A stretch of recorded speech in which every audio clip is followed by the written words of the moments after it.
Bonjour à tous, c'est content de vous retrouver. J'espère que vous allez bien et que cette semaine s'est bien passée.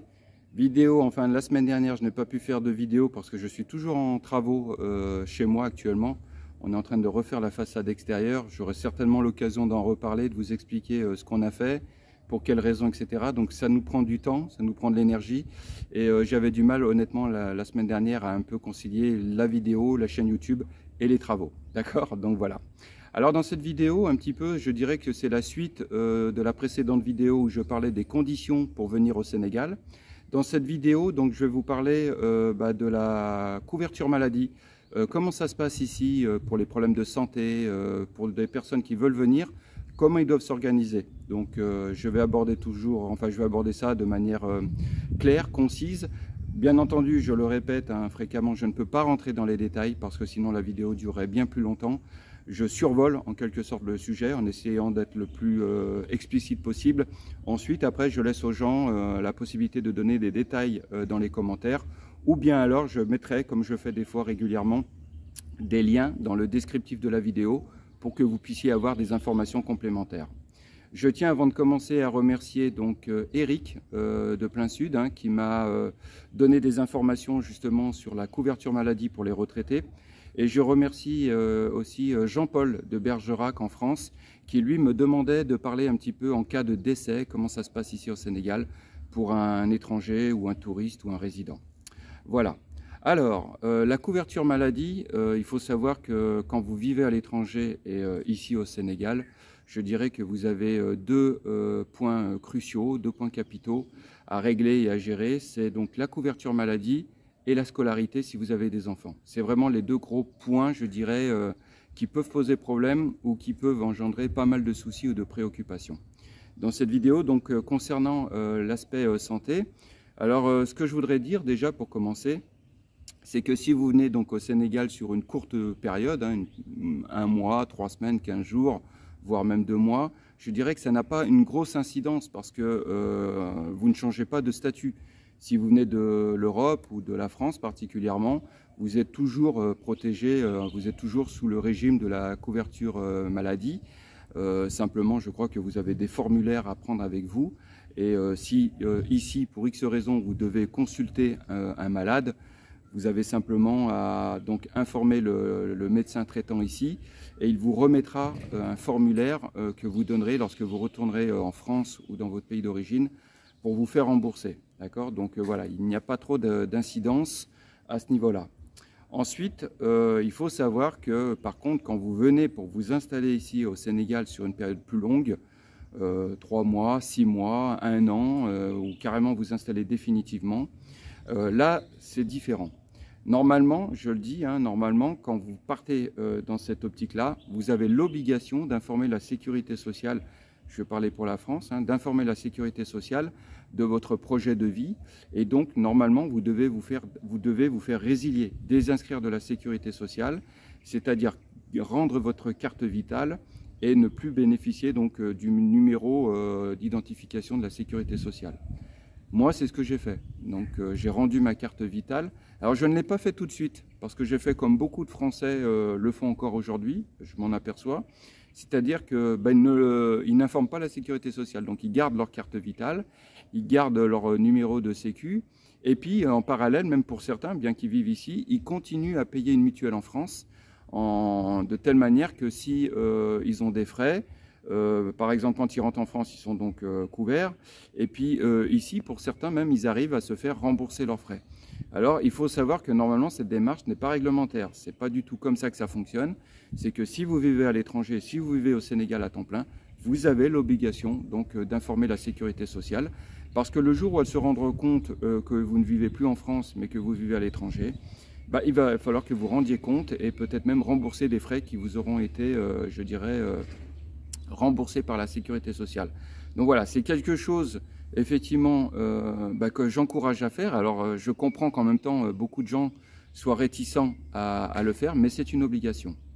Et quand vous faites ça, vous vous retrouvez un peu comme dans ma situation, mais comme je l'ai souvent rappelé, comme la situation de beaucoup de Français qui vivent à l'étranger, puisqu'ils n'ont plus de couverture maladie, et puis en même temps, je dirais comme des millions et des millions de Sénégalais qui vivent ici, qui n'ont absolument aucune couverture, protection sociale, donc en cas de maladie. Et là, vous avez plusieurs possibilités. C'est-à-dire de faire comme moi, c'est-à-dire que j'ai opté donc pour un fonds d'épargne, c'est-à-dire que j'ai économisé et je dois avoir l'équivalent de 2000, 2500, 3000 euros en épargne ici, et je me dis que c'est exclusivement réservé en cas de problème de santé pour moi ou pour ma femme ou pour mon fils, parce que mon fils, qui a la double nationalité, est dans la même situation. Donc il n'a aucune couverture maladie, et je vous avouerai que longtemps, et même encore, c'était une source de préoccupation. Si par exemple il lui arrivait, je dirais, une crise d'appendicite, puisque l'appendicite c'est quand même une maladie qui est, enfin pas une maladie, mais c'est quand même quelque chose qui est relativement fréquent et qui est beaucoup fréquent en France. Alors ici, c'est marrant, j'entends pas souvent les gens m'avoir dit de s'être fait opérer de l'appendicite. D'ailleurs, je vous pose la question, vous me direz, mais j'ai l'impression qu'ici, au Sénégal, mais en Afrique, les gens ne se font pas opérer ou peu opérer de l'appendicite, alors que chez nous, c'est quand même une opération, je dirais, ultra classique. Bon, il s'avère que si mon fils avait eu besoin de cette opération-là, j'aurais été confronté à un sacré problème, parce qu'il aurait fallu que j'aille voir les médecins, que je négocie, entre guillemets, avec eux, le coût de l'opération, pour que moi, je puisse m'organiser financièrement derrière. Vous voyez un petit peu toute la logistique que ça sous-entend. Donc, j'ai opté pour ça. Donc, une épargne, voilà, avec un certain montant dessus. Après, les gens peuvent, s'ils le souhaitent, opter pour une assurance privée. Dans ce cas-là, donc, vous avez plusieurs assurances ici, locales ou internationales, qui proposent des remboursements de frais de santé. Alors là, c'est pareil, il faut faire le comparatif, voir un petit peu. Moi, personnellement, à l'heure d'aujourd'hui, je n'ai pas trouvé quelque chose qui pouvait me correspondre. Il y a des assurances sénégalaises qui proposent, mais on m'en avait parlé, on m'avait sensibilisé là-dessus, mais je me rendais compte qu'il y avait un droit d'entrée qui était pour enfin il y en avait une qui, c'était un droit d'entrée de 100 000 francs, c'est-à-dire 150 euros, et ensuite une petite cotisation qui était pas énorme, je crois qu'elle était de l'ordre de 10 000 francs par mois. Mais quand je faisais l'addition et que je me rendais compte que les remboursements en contrepartie n'étaient pas élevés, je me suis posé la question de savoir si c'était pertinent. Et en fait, ça ne l'était pas par rapport à ma situation. Donc j'ai lâché l'affaire. Alors pour vous donner un exemple, j'ai regardé un petit peu, j'ai fait un peu des comparaisons d'assurance. Je vous laisserai regarder de votre côté sur Internet. Et je me suis servi donc de mon cas, c'est-à-dire je suis parti comme si j'étais seul, ce qui n'est pas le cas, mais déjà pour avoir un prix, donc une personne seule, 49 ans d'âge, voilà, et donc je me suis basé sur une assurance ultra basique, c'est-à-dire uniquement en cas d'hospitalisation, aucun remboursement pour la médecine courante, aucun remboursement pour l'optique, aucun remboursement pour les frais dentaires ou des frais de maternité, donc uniquement pour l'hospitalisation. Et je me retrouve donc avec une cotisation mensuelle de 111 euros. Donc voilà ce que je devrais payer par mois, 111 euros, pour avoir uniquement entre guillemets, les frais de remboursement de l'hospitalisation, 100%, voilà, je vois. Chambre particulière, j'ai droit à 50 euros par jour. J'ai même droit à une hospitalisation psychiatrique prise en charge à 100%, dans la limite de 30 jours par an. On ne sait jamais, je peux péter un câble, on ne sait jamais, donc voilà, un burn-out. Donc voilà, donc ça me coûterait 111 euros, avec un plafond de frais de santé par an et par assuré de 750 000 euros. Voilà. C'est vrai que c'est intéressant, mais par exemple, pour moi, 111 euros par mois, c'est quand même une somme que je ne peux pas... voilà, je dois bien réfléchir par deux fois pour savoir si c'est pertinent, d'autant plus qu'il n'y aurait que moi qui serait assuré. Alors je me vois mal, moi, m'assurer et puis ne pas assurer mon épouse et ne pas assurer mon fils. J'aurais vraiment l'impression d'agir en égoïste. Voilà, donc voilà pour cette formule proposée. Il y en a une autre, toujours pour moi, 49 ans, seul, célibataire, etc. Et là, donc, toujours pareil, donc, les frais d'hospitalisation, de psychiatrie pris à hauteur de 100%. Donc, l'hospitalisation assurée. La médecine courante également assurée. Donc, consultation des médecins généralistes, 90%. D'accord. En partant sur une consultation à 40 €. Consultation des médecins spécialistes. J'ai le droit aussi aux médicaments et vaccins. Donc, médicaments et vaccins prescrits, donc 90%. Donc voilà, donc pour l'hospitalisation et les frais de médecin, ça me reviendrait à 152 € par mois. Voilà, donc alors là, c'est encore une gamme au-dessus. Donc voilà, moi personnellement, je vous le dis bien, j'ai fait mon choix de ne pas prendre une assurance privée. Donc ça, c'est la formule au premier euro, hein, c'est-à-dire que vous avez cette assurance-là et vous êtes couvert, vous n'avez pas du tout d'argent à devoir avancer. Voilà, donc 150 € pour l'assurance avec hospitalisation et médecine courante, ou alors 111 € pour simplement l'hospitalisation pour une personne comme moi. Maintenant, je vais donner les informations que Eric, donc lui en tant que retraité, a prises. Alors Eric, lui, il a une retraite, pas énorme, mais il a une retraite parce qu'il a travaillé un peu en France, mais il a surtout travaillé à l'étranger. Et donc, il s'est pris donc une assurance, mais lui auprès de la CFE, la Caisse des Français de l'étranger. Ça, c'est une autre option d'assurance, hein, c'est donc pour les ressortissants français. C'est-à-dire que vous avez la possibilité donc de souscrire à la Caisse des Français de l'étranger, qui est une équivalence de la sécurité sociale en France. Hein, et à partir de là, donc, vous avez des remboursements de base. Et donc, je vais vous donner un petit peu. Alors lui, il l'a opté, hein, c'est ce qu'il m'a dit, de la prise. Donc, on peut adhérer à tout âge, hein, mais donc, il y a 3 mois de carence donc, pour les plus de 50 ans, au lieu de 6 mois. Donc, il y a une amélioration. Il rappelle que nous sommes en zone 1, donc pays ayant des accords avec la France. Et donc, lui, ça lui revient donc, à Eric à 119 € par mois. Voilà. Donc, il m'explique aussi que l'adhésion en ligne est quand même fastidieuse, avec un formulaire qu'il faut remplir par l'ordinateur et signer électroniquement. Donc, il trouve que c'est pas très pratique l'adhésion. Bien trouvé, donc, il me rappelle aussi bien trouver son numéro de sécurité français complet, avoir sa carte de mutuelle, une carte d'identité avec ou de passeport et un RIB complet. Voilà, donc avec 119 €, donc il a un remboursement de base et en parallèle, il cotise donc pour une mutuelle. Voilà. Voilà donc Eric ce qu'il a souscrit.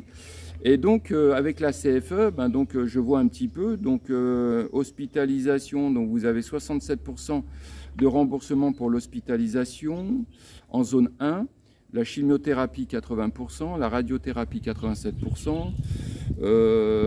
Voilà. Alors oui, une chose importante qu'il m'expliquait, c'est que dedans il n'y a pas comment dire le rapatriement. Ce n'est pas inclus dedans. C'est uniquement avec ce qu'ils payent uniquement pour se faire soigner ici au Sénégal. Idem pour les deux assurances me concernant, hein, il n'y avait absolument pas de rapatriement vers la France inclus dedans. Donc c'est quand même quelque chose d'important. Donc voilà, donc la CFE, je rappelle, hein, ce n'est pas c'est une association privée, c'est un organisme privé.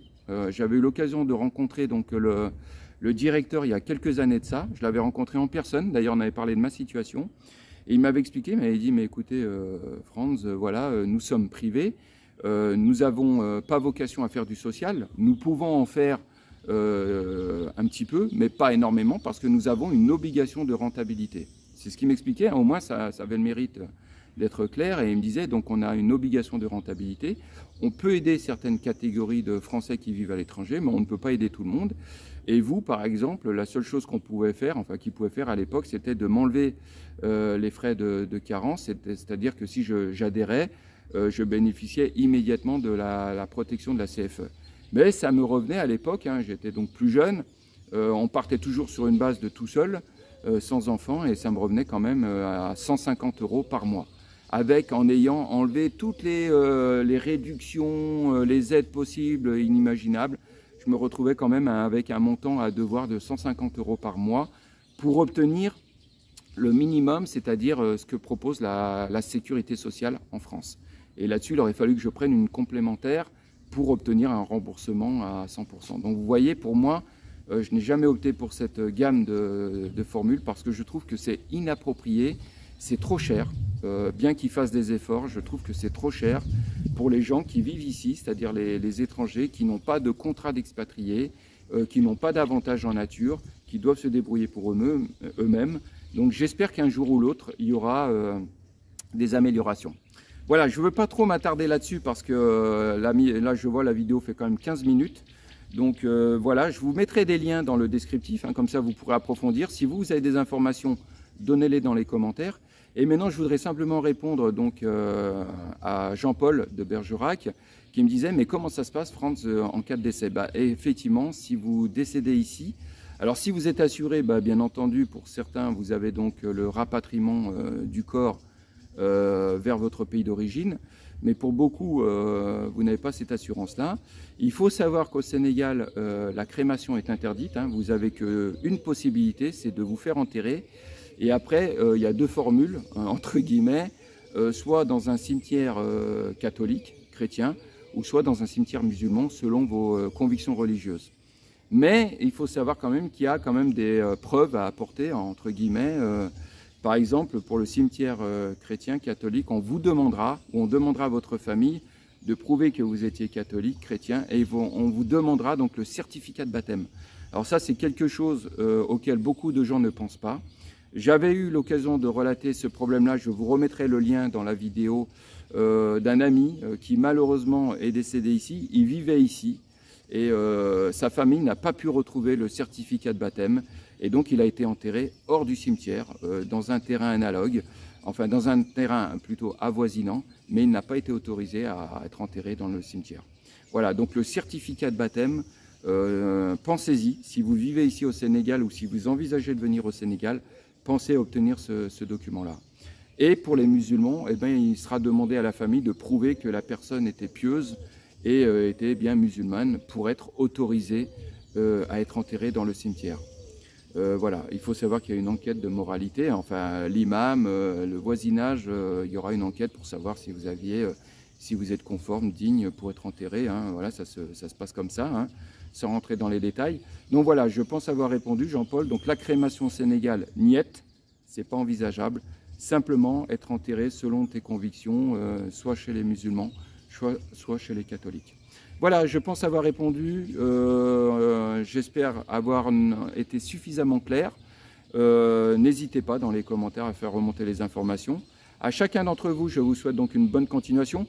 Le temps est mitigé, j'ai quelques gouttes. Je m'attends peut-être à ce qu'il pleuve. On a eu quelques pluies, pour l'instant ça démarre relativement, je dirais, c'est dans les normes. Là je ressens quelques gouttes.